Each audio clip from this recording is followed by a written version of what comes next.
October 10 వచ్చేసింది. Nobel శాంతి బహుమతి కోసం ట్రంప్ చేయని ప్రయత్నం లేదు. అధ్యక్షుడిగా పీఠం ఎక్కిన దగ్గర నుంచి ఆయన ఒకటే గురి పెట్టుకున్నారు. భారత్ పాక్ యుద్ధంతో సహా పలు యుద్ధాలు ఆపేశానని ప్రచారం చేసుకున్నారు. మరి ఆయనకు ఇవాళ నోబెల్ శాంతి బహుమతి వస్తుందా లేదా?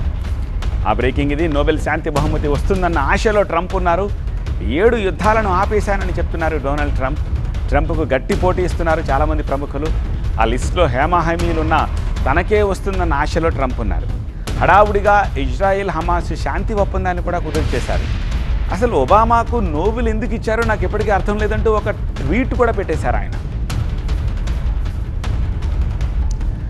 భారత్ పాక్ యుద్ధం, ఆర్మేనియా అజర్బైజాన్ యుద్ధం, ఇరాన్ ఇజ్రాయిల్ యుద్ధం, ఇజ్రాయిల్ హమాస్ యుద్ధం, కంబోడియా థాయిలాండ్ యుద్ధం, సెర్బియా కొసావో యుద్ధం, ఈజిప్ట్ ఇథియోపియా యుద్ధం, రువాండా కాంగో యుద్ధాలను తాను ఒంటి చేత్తో ఆపేశానని ట్రంప్ చెప్పుకుంటున్నారు. వీటిలో ఎన్నిటికీ శాంతి పరిష్కారం దొరుకుతాయన్నది మాత్రం ఆయన చెప్పలేకపోతున్నారు. ఇక ఈ నోబెల్ శాంతి బహుమతి రేసులో చాలామంది హేమాహేమీలో ఉన్నారు. అందులో గ్రెటా థన్బర్గ్, ఈమె స్వీడిష్ క్లైమేట్ యాక్టివిస్ట్.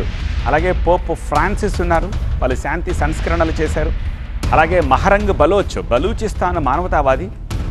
అలానే ఇస్సా ఆమ్రో అంటే పాలస్తీనా అహింసా కార్యకర్త. ఇక జిమ్మీ లాయ్ హాంకాంగ్ మీడియా దిగ్గజం. ఇంటర్నేషనల్ క్రిమినల్ కోర్టు జర్నలిస్టుల రక్షణ కమిటీ ఒకటి ఉంది. అలాగే శాంతి కోసం పోరాడే మహిళల అంతర్జాతీయ లీగ్ ఒకటి ఉంది.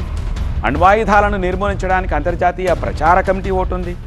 ఇలా లిస్టులో చాలా సంస్థలు ఉన్నాయి, మనుషులు ఉన్నాయి. చివరికి లిస్టులో ఇలాన్ మస్క్ ఉన్నారు, ఇమ్రాన్ ఖాన్ పేరు కూడా ఉన్నట్టుగా సమాచారం. సో మరి వీళ్ళందరినీ తోసిరాజని డొనాల్డ్ ట్రంప్ని ఈసారి ఆ శాంతి బహుమతి వరిస్తుందా? మరికొద్దిసేపట్లోనే తేలిపోబోతోంది.